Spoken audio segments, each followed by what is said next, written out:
En la Ciudad de México, un grupo de transportistas impidió esta mañana el primer día de operaciones de la aplicación Yeti, la cual, como le habíamos presentado ya hace una semana, ofrecería un servicio similar a las aplicaciones de conductores privados como Uber o Cabify, pero con otras condiciones. La ruta programada conectaría a Polanco con Lomas Verdes. Sin embargo, mediante su cuenta de Twitter, LAP indicó que se vio forzada a cancelar sus servicios, pues un grupo de transportistas, no dice más detalles, los retuvo sobre Lomas Verdes. La empresa informó que el vehículo que utilizarían fue retenido sobre la avenida por casi 2 horas, les poncharon llantas y los amenazaron con dañarlos más si mañana los volvían a ver operando. Señalaron que cuentan con todos los permisos necesarios para ofrecer el servicio y buscan el apoyo de las autoridades. El uso indebido de un insecticida en una granja de Holanda ha puesto en alerta a consumidores de huevo en varios países de Europa. Tenemos el reporte del Reino Unido con Vitas Rudavillos. Al inicio de esta semana, la Autoridad de la Seguridad Alimentaria del Reino Unido, la FSA, insistía que 21.000 huevos contaminados con la sustancia venenosa y potencialmente cancerígena de fipronil fueron importados al mercado británico. Pero ahora se reveló que la verdadera cifra es 35 veces más alta. Más de 700.000 huevos de una granja holandesa que utilizó ilegalmente el insecticida fipronil llegaron a los supermercados británicos. El uso de fipronil es prohibido en el Reino Unido para las gallinas, pero sí es permitido para desinfectar a las mascotas como perros o gatos. 4 cadenas de supermercados en Gran Bretaña ya retiraron 11 productos como sándwiches y ensaladas que utilizaron los huevos contaminados entre sus ingredientes. Los toxicólogos británicos aseguran que las cantidades del pesticida dentro de los huevos es minúscula. Calcularon que una persona necesitaría comer un equivalente a 10.000 huevos para envenenarse de fipronil. Pero los consumidores británicos están preocupados. I will look to see what country they're, just to make sure they're not from Holland. But I've never had a problem with, buying my eggs before. I don't know. I think it's a fine line. If you start worrying, then I probably would stop eating everything. So you kind of, should I just stop eating eggs now until I forget about the story and then start eating them in 3 months from now? I did hear that it's quite a small percentage of the eggs that are contaminated, so my risk is quite low already. And I heard that they're culling all the chickens where the poisoned eggs originated. El escándalo está creciendo y afecta a 17 países de la Unión Europea. El viernes, el gobierno británico confirmó que participará en una reunión de emergencia de ministros europeos de agricultura. Por su parte, la Agencia de Estándares Alimentarios británica está preparada para tomar acción inmediata tan pronto de que se revelen nuevos casos de importación de huevos contaminados.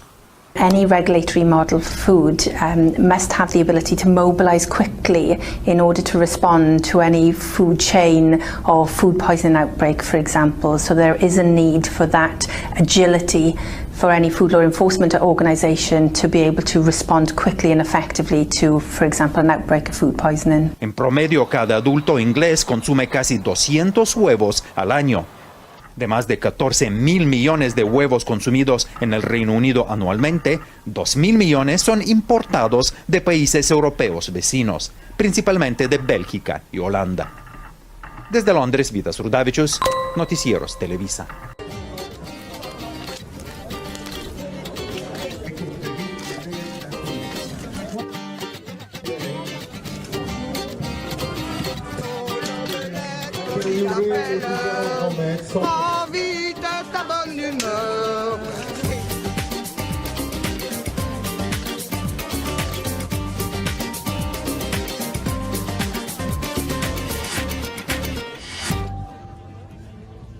Y hoy es 15 de agosto y esta es la imagen del día aquí en Imagen Noticias. Preparan omelette gigante en Bélgica y desafían la crisis sanitaria del huevo después del escandalazo que se desató en Europa por huevos supuestamente contaminados con el insecticida fipronil. En la cofradía de Malmedy prepararon la tradicional tortilla de la amistad como cada 15 de agosto. A diferencia de otros años, no usaron 10.000 huevos, sino 6.500 acompañados de 25 kilos de jamón, 8 kilos de especias y 4 kilos de hielo. hierbas de olor. ¿A usted le gustaría probarlo? Yo soy Yuridia Sierra y con esta imagen se abre esta emisión de Imagen Noticias. Notre producteur, ça fait 27 ans que nous travaillons avec lui. Et sa ferme, donc contrôlée évidemment régulièrement et selon les normes de l'AFSCA, etc. Il n'a jamais rencontré aucun souci. Donc c'est vraiment une ferme sérieuse. Donc voilà, et dès que nous avons été au courant de l'affaire, le producteur nous a de suite communiqué les nouvelles. Donc voilà, nous étions vraiment sereins par rapport à ce problème-là. Imagen Noticias con Yuridia Sierra, lunes a viernes 2 p.m. Participa en Imagen Televisión.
La segunda aerolínea de Alemania, Air Berlin, se declaró este martes insolvente tras dejar de percibir el apoyo financiero de su accionista mayoritario Etihad Airways. La cotización de la bolsa de la compañía se interrumpió hoy después de que sus acciones bajaran hasta un 48%. Y es que desde hace años, Air Berlin recibía inyecciones financieras de su accionista mayoritario Etihad para mantenerse a flote, pero esta semana la aerolínea árabe informó que no va a facilitar el crédito acordado. Ante ello, Air Berlin ha solicitado en el juzgado de primera instancia e instrucción de Berlín, Charlottenburg, abrir un proceso de insolvencia para seguir su reestructuración. No obstante, el grupo de aerolíneas Lufthansa y el gobierno alemán han manifestado su apoyo a Air Berlin, que emplea a unas 7.200 personas. De acuerdo con el Ministerio de Transporte alemán, Air Berlin brinda servicio a unos 80.000 pasajeros al día, con lo que la suspensión inmediata de las actividades dejaría en tierra a decenas de miles de personas. De esta forma, la segunda aerolínea de Alemania va a seguir operando con un crédito de 150 millones de euros del gobierno alemán, que junto con el grupo de aerolíneas Lufthansa apoyan los esfuerzos de reestructuración de Air Berlin. Y hablando de inmigrantes que sí lograron llegar a Estados Unidos, aprender a leer puede ser una motivación más para mejorar su calidad de vida y tener mejores oportunidades para desarrollarse. Este es un trabajo de mi compañera Marisa Céspedes. Veamos. ¿Recuerdas las primeras palabras que pudiste leer? Cuando me di cuenta lo que decía, yo me puse a llorar. ¿Te acuerdas cuál fue la primera palabra que leíste? ¿Dónde estamos estudiando? Era la palabra. Y yo cuando la descubrí, pues me puse a llorar.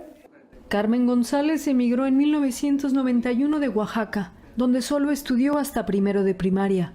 Ahora está terminando la primaria y anhela estudiar la secundaria y preparatoria. Siendo madre de 7 hijos y abuela, leer y escribir transforman su vida. Puedo leer los mensajes en el Facebook, puedo escribir los mensajes de texto, me puedo comunicar muy bien ahí. Y puedo leerles libros a los nietos también, demostrando que yo he aprendido y que sí sé leer. Hasta media hora para mandar un mini texto. Ahorita no, porque se me hace más fácil y lo mando rápido. Digo, no, esto hay avance en mí y sé que está dando frutos. Abelina Carreño, oaxaqueña también, emigró hace 14 años y le emociona poder ahora comunicarse con sus hijos y nietos. En México nunca fue a la escuela. No fui a clases por el lugar de la distancia para ir, por ser mayor y cuidar a los más chicos. Me motivé estudiando lo poquito que yo sabía. No, porque mi papá era muy pobre, sí, no tenía ni para comer, ni para los libros tenía para comprarlos. Y por eso yo no fui de por sí a la escuela. Francisca Ambrosio, madre de 3 hijos, emigró hace 25 años de Oaxaca y su esposo nunca la dejó estudiar. Sin embargo, su necesidad de sobrevivir en una ciudad ajena la impulsó a superarse y aprender a leer y escribir. Me apuntaba a mi hija a la dirección de tenía que bajarme y tenía que subirme. ¿Pero tú no podías leer? No, yo no sabía, porque no conocía las letras. ¿Y te perdiste muchas veces? Sí, me perdí muchas veces porque no sabía leer. Las clases de alfabetización transforman vidas. Son gratis, toman lugar varias veces a la semana en una vivienda en Harlem. Muchas de ellas son emprendedoras, son madres solteras, son personas que tienen las ganas de trabajar, el entusiasmo de estudiar más que nada, de culturizarse, de decir yo puedo hacer esto y sé lo que lo puedo hacer. Y sé que lo pueden hacer ellas. Muchas de estas mujeres mexicanas empezaron de cero, con las vocales. Pero las puertas del conocimiento continúan abriéndose para ellas y sus sueños edificándose, ya que la superación continúa llevándolas para adelante. En la ciudad de Nueva York, Marisa Céspedes, Noticieros Televisa. José Liborio formó parte de un proyecto visionario. A la filial brasileña de Volkswagen no le bastaba con fabricar autos y soñó con hacerse con parte del sector de producción de carne. Para los trabajadores de la época fue una pesadilla. Nadie debería vivir algo así, ni siquiera los animales merecen ser tratados como lo fuimos nosotros. Fue completamente inhumano. En 1983, una agencia de empleo ofreció a estos hombres un trabajo con una gran empresa alemana. Debían talar la selva en la cuenca amazónica brasileña, a cientos de kilómetros de sus casas. Al principio recibieron la oferta con ilusión. Volkswagen criaba ganado en una explotación de 1.400 kilómetros cuadrados. Aún hoy siguen en pie los vestigios de las oficinas de Volkswagen. Para los trabajadores, la oferta fue un robo. La agencia de empleo les exigió que pagaran de su salario el transporte, el alojamiento y la comida. Los que intentaban huir eran castigados. Un muchacho intentó escapar. Los guardias lo persiguieron y le dispararon en la pierna. Si conseguías curarte por tu cuenta, bien, si no, morías. Vimos muchas situaciones como esta. Un equipo de médicos de comunicación alemanes entrevistó a decenas de antiguos trabajadores y analizó los informes policiales sobre los supuestos abusos. Durante 12 años, cada temporada, cerca de 1.000 trabajadores talaban más árboles para ampliar las zonas de pastoreo. Lejos de aquí, en Suiza, el antiguo administrador de la finca disfruta de su jubilación. Friedrich Brugger estaba al tanto de la violencia y de los abusos reiterados, pero niega toda responsabilidad. Los brasileños son mala gente. Podían sacar una pistola y disparar a alguien así, sin más. En la sede de Volkswagen, nadie está en condiciones de comentar estos sucesos pasados. La compañía dice que está esperando una evaluación que ha encargado sobre lo ocurrido en Brasil. El autor asegura que no hay dudas.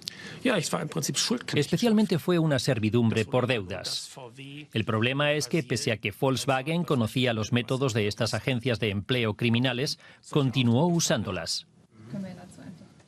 Al historiador le gusta que Volkswagen admitiera su responsabilidad, y a los extrabajadores que talaron la selva para Volkswagen también. Espero de la empresa que nos compense por la humillación y también por los perjuicios que vivimos.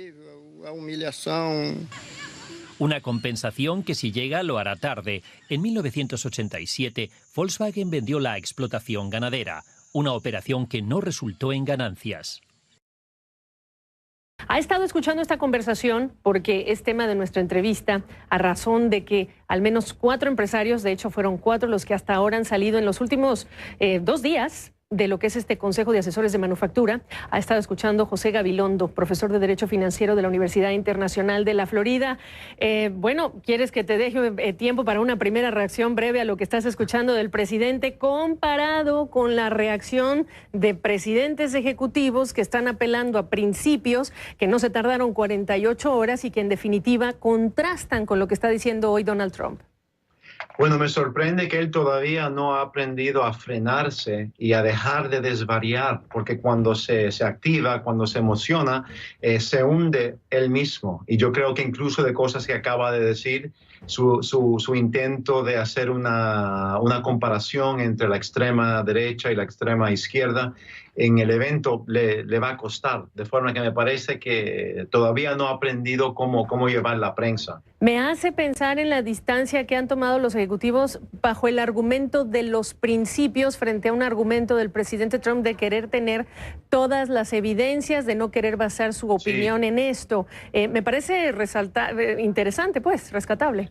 Sí, total, y hay que tomar en cuenta lo extraordinario que es el hecho que estos ejecutivos se han ido, porque este grupo, o sea, no es el Partido Verde y no es el grupo Indignados, es la élite empresarial que siempre va a ser muy conservadora.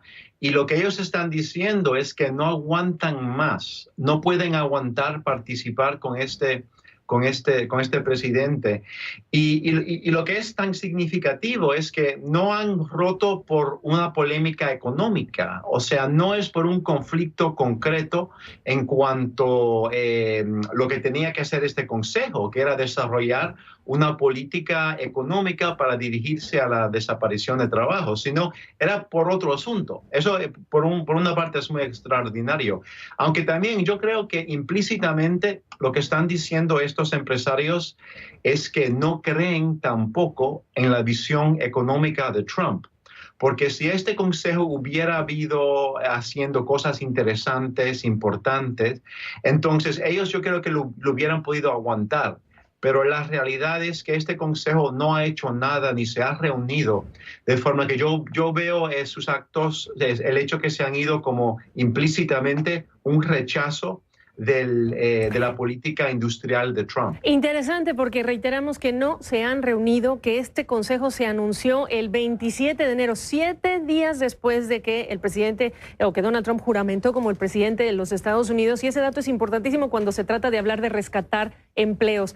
Los empresarios, profesor Gabilondo, pueden servir como autoridad moral en este momento, y esta motivación de, además de hacer declaraciones públicas, porque tuvimos a Elon Musk y a Bob Iger cuando se anunció la salida de Estados Unidos del pacto, el Acuerdo de París de Cambio Climático, y con todo lo que fue la prohibición o las restricciones de viajes. También vimos muchísimos empresarios, incluso tecnológicos, que reaccionaron de manera pública, vía Twitter, etcétera. Cuando vemos un empresario actuar de esta manera, supuestamente por un asunto de conciencia, en realidad tenemos que preguntarnos, ¿está siguiendo una lógica moral o una lógica empresarial? Porque seguramente cada de estas personas lo ha consultado con abogados de la casa antes de tomar esta decisión, y dudosamente tomarían una decisión que lastimaría la empresa como tal, su razón económica. De forma que cuando vemos estas decisiones, yo creo que en parte puede ser porque concluyen, no por la cuestión moral, sino por la cuestión empresarial, que esto no nos conviene. No nos conviene porque nos va a perjudicar en cuanto a nuestra reputación y nuestro buen nombre. De forma que yo no sé hasta qué punto ha sido por eso, pero yo creo que la clase empresarial siempre ha podido ejercer esta función moral, y es irónico porque, de nuevo, siempre va a ser una clase muy conservadora, pero este presidente está tan fuera de lo normal que incluso la clase empresarial es mejor en cuanto a política social que el presidente. No olvidar que aquí, cuando hablamos de las empresas tienen vínculos, tentáculos con diferentes grupos. El gobierno es uno de esos grupos. Varios de los empresarios que estaban y están en este consejo, Lockheed Martin, etcétera, Intel, son contratistas del propio gobierno estadounidense. No solamente estamos hablando de la relación con los trabajadores, de la relación con los empleados, con los consumidores. Estamos hablando de empresas con relación con el gobierno. Cuando Donald Trump dice que el presidente ejecutivo de Walmart lo critica y dice que la declaración de este presidente ejecutivo es política porque el presidente ejecutivo de Walmart dice Donald Trump desaprovechó la oportunidad de unir al país, ¿qué me dices? Bueno, o sea, observar a Donald Trump, eso es como ver los juegos de hambre hecho una realidad, porque él es verdaderamente una persona folclórica, surreal en todo sentido. Desafortunadamente es el presidente de un país importante, pero yo creo que él no tiene la madurez de darse cuenta de cuando él comete un error. Él todavía no tiene esa madurez. Y de hecho, a mí me parece que este consejo, hay algunos que han dicho, bueno, es terrible que se vayan estas personas porque pierden la posibilidad de influenciar a Donald Trump. Pero yo creo que no es posible hacer este tipo de influencia. Igual la mejor, porque él no los va a escuchar necesariamente, y lo mejor que pueden hacer es actuar fuera del consejo como voces críticas. Yo creo que esa es otra forma de actuar como una brújula moral, como mencionaste antes. Entendido, y también he entendido que algunos de los que están adentro quizá en el momento que salgan van a recibir desde el púlpito de Twitter alguna reacción del propio presidente Donald Trump. Muchos no se han salvado. Profesor José Gabilondo en Miami, gracias. De nada. Y antes de despedirnos, un grupo de animales del zoológico de Alepo, en Siria, fue trasladado a Jordania, y eso fue gracias a la intervención de la organización 4Paws. Entre ellos se encuentra Dana. Es una leona que de hecho dio a luz un cachorro tan solo 12 horas después de haber llegado a su nuevo hogar. La principal preocupación del equipo de rescate era que la madre decidiera sacrificar al recién nacido, debido a que esto es una práctica común en las hembras de esta especie cuando se encuentran en situaciones de estrés. Afortunadamente, Dana se siente a salvo y entonces está cuidando a su cachorro. Además, la organización anunció que la leona esperaba 2 cachorros, así que un segundo nacimiento podría ocurrir en cualquier momento. Autoridades de salud han emitido una alerta tras la muerte de al menos 5 personas que se han colocado balones gástricos para combatir la obesidad. Los fallecimientos han ocurrido un mes o menos después del procedimiento y aunque, como explica Angie Sandoval, las causas aún no están claras. Prometen la silueta perfecta, sin cirugía y en poco tiempo. Pero hoy la Agencia Federal de Alimentos y Medicinas investiga el posible vínculo entre los balones gástricos y la muerte repentina de 5 pacientes. El balón se expande con líquido para ocupar la mayoría del lumen del estómago. Esa presión en la pared del estómago puede perforar la pared del estómago. Según esta agencia, los fallecimientos ocurrieron poco después que los pacientes recibieran los globos gástricos marca Overa y Reshape. Estos implantes están diseñados para personas que quieren perder de 20 a 30 libras y se aplican vía oral, haciendo que el paciente coma menos. Estos pacientes se están perforando en su casa, donde no le están chequeando el pulso, la temperatura. Sin embargo, la FDA no atribuye estas muertes a los globos gástricos. En un comunicado, la compañía que elabora Reshape afirmó: no hay responsabilidad que tomamos más seriamente que la seguridad de los pacientes. Y Overa, que ha distribuido más de 300.000 de estos balones en un año, dijo no haber recibido ninguna comunicación que las muertes hayan sido por eso. Este reporte ha hecho que muchos, como Lucila Díaz, quieran ir al gimnasio más seguido. Seguramente la desesperación, decir quiero verme bien, la exigencia social, pero creo que lo mejor es un tema de cuidado de la salud. Una vez terminada esta investigación, el gobierno espera emitir otro reporte. Mientras tanto, aconsejan que si usted está considerando este tipo de operaciones, que consulte con su médico. En Miami, Angie Sandoval, Noticias Telemundo. Pero Julián no es el único ídolo musical vinculado al narcotráfico. En 2013, un testigo protegido del capo Edgar Valdés Villarreal... Renania Palatinado, una de las cunas del vino alemán. Los vinos de este viñedo maduran con una nota muy especial, con música clásica. Un método que el viticultor Christian Butz aplica desde hace varios años. En 2006 asumió las vides de sus padres y transformó de arriba a abajo el funcionamiento del negocio. El vino musical supone la mitad de la producción total. Aquí tenemos un Weissburgunder de 2014, seco, criado con música clásica y acústica natural. Gracias a ello, el vino tiene un gran bouquet, una textura más suave y cremosa y una ligera nota afrutada. Los barriles son expuestos durante unas 10 semanas a piezas seleccionadas de Brahms, Mozart o Vivaldi. El catálogo musical para estos vinos lleva por título 8B Sound Inside. Así es el proceso. Es un CD normal en un reproductor. Lo especial es el transformador que convierte las frecuencias en ondas de ultrasonido. La vibración de la música se transmite a los barriles. Estas ondas tienen una frecuencia de casi 200.000 hercios, una cantidad considerable teniendo en cuenta que los altavoces convencionales transmiten un máximo de 20.000. Con este dispositivo y los barriles de acero inoxidable, la vibración se proyecta y se refleja de tal modo que la levadura se remueve permanentemente durante la fermentación. De este modo, las bacterias y la levadura están siempre flotando, por eso el vino desarrolla una textura más cremosa.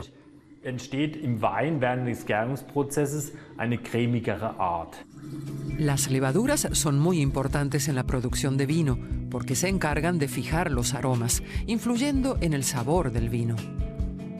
Christian Butz ya ha producido un amplio surtido de vinos rosados y tintos con este método. Ahora ofrece también un blanco Riesling. El efecto de las ondas sobre los líquidos ha sido ampliamente estudiado por el investigador japonés Masaru Emoto. Sus experimentos con agua lo convencieron de que la estructura de los cristales de hielo mostraba cambios notables bajo el efecto del sonido. Eso sucede también con el vino. La estructura acuosa del vino se transforma y el vino es más suave y armonioso y su sabor más afrutado. Es un efecto percibible, como hemos constatado en las catas a ciegas. La idea de mejorar los vinos a través del sonido la tuvo su amigo Dirk Kohlberg.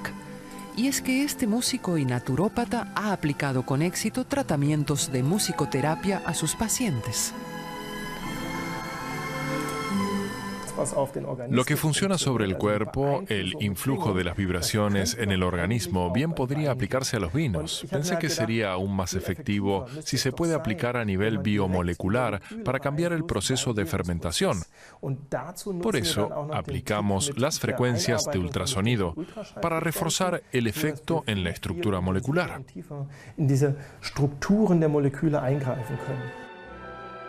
Con un software especializado edita los temas seleccionados. Para consolidar el efecto incluye un tono de fondo adecuado para cada pieza, así da por finalizadas sus composiciones. También otros productores tratan sus caldos con música clásica, como algunos viticultores en Sudáfrica e Italia. Cada uno ha desarrollado su propio método, aunque no hay pruebas científicas que corroboren si un vino tratado con música es mejor que uno convencional. La acogida es muy positiva, algo que Frank Schulte comprobó en sus catas. Desde hace más de 15 años es sommelier y profesor experto en vinos y salud. Yo organizo catas con gente de todo el mundo y en el 95 o 96% de los casos los vinos producidos por este método, por ejemplo el Blanc de Noir, saca mejores valoraciones que el resto, porque los catadores suelen reconocer el carácter más pronunciado de la fruta. Con o sin música, al final decidir qué vino sabe mejor es cuestión de gusto.